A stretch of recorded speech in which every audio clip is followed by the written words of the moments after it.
Saygıdeğer izleyicilerimiz, Almanya'da maalesef her ay enflasyon daha da yükseliyor.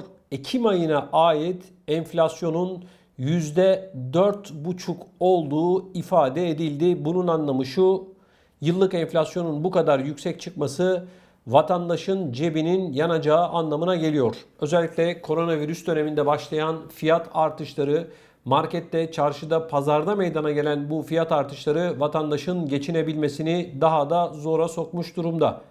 Bunun yanı sıra vatandaşın ödemiş olduğu faturalara, özellikle de enerji faturalarına ciddi anlamda zam geldi. Doğalgaz faturaları geçen yıla göre bu yıl daha yüksek gelecek. Ama genel tabloya baktığımızda değerli izleyicilerim, maalesef vatandaşa verilen sosyal yardımların ya da vatandaşın alacağı maaşların hiçbir şekilde artmadığını gözlemliyoruz.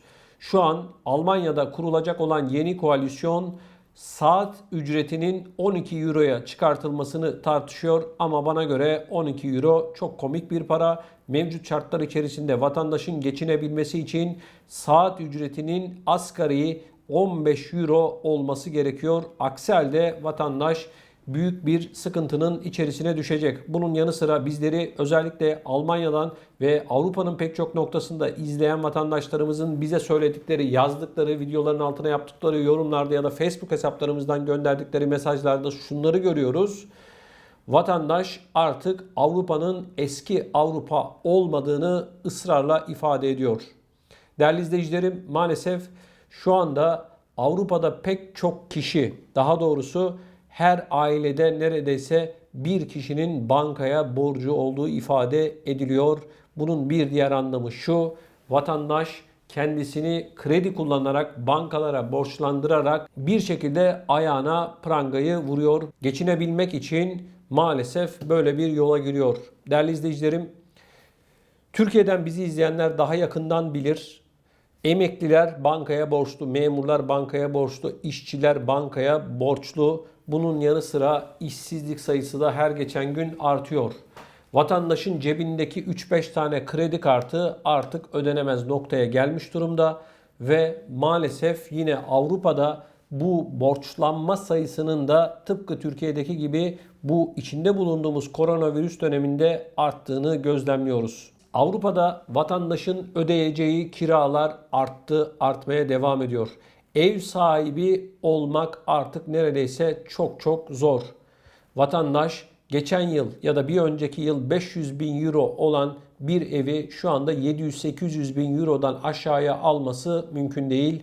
Yani bankaya gidecek, borçlanacak, ömrünün sonuna kadar bu borcu ödeyecek. Sonra ben ev sahibi oldum. Şimdi bakın, özellikle Almanya başta olmak üzere Hollanda, Fransa, Belçika, Avusturya'da çok ciddi bir konut sorunu var. Ev sorunu var. İnsanların en temel ihtiyacı olan barınma sorunu vatandaşın her ay kazanmış olduğu maaşının neredeyse %50'sini ödeyerek elde etmiş olduğu bir şey haline geldi. Örneğin bir vatandaşımız 2000 euro maaş alıyorsa bunun 700-800'ünü kiraya veriyor, 200-300'ünü de faturaları ödüyor. Yani almış olduğu paranın %50'sini sadece barınabilmek için harcıyor.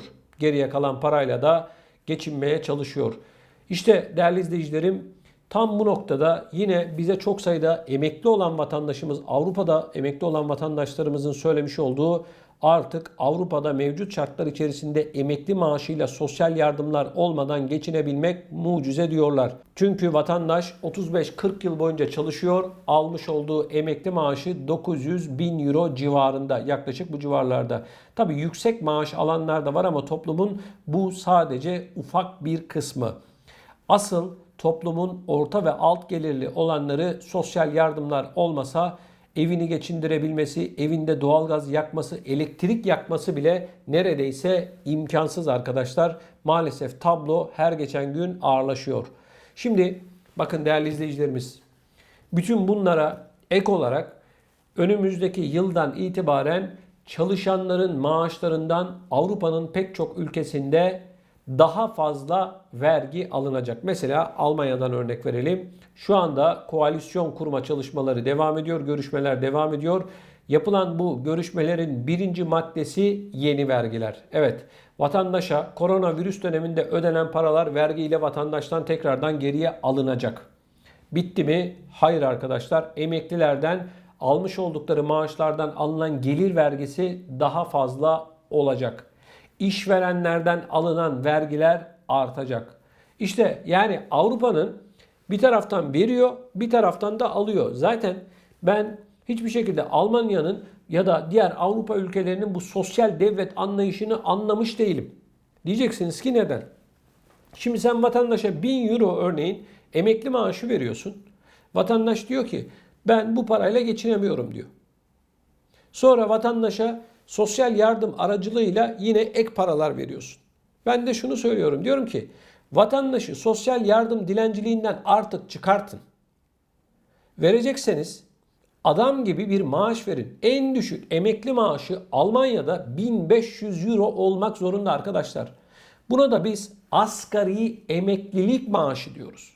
En düşük emekli maaşı 1500 euro olmak zorunda arkadaşlar.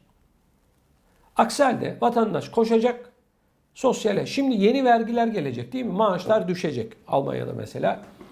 Peki vatandaş geçinemeyince ne yapacak? Diyecek ki sosyale bak diyecek. Sen yeni vergiler getirdin. Maaşımdan daha fazla kesinti yapıyorsun. Bana sosyal yardım ver diyecek değil mi vatandaş? Şimdi bu açık bir şekilde ortada.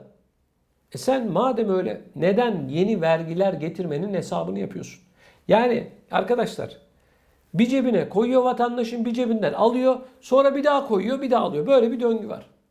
Şimdi Avrupa'nın neredeyse tamamında kiralar arttı. Hepimiz biliyoruz. Özellikle büyük şehirlerde, kalabalık olan şehirlerde, sanayi kentlerinde öğrencilerin yoğun olarak bulunduğu kentlerde maalesef kiracıların işi 2 kat daha zor.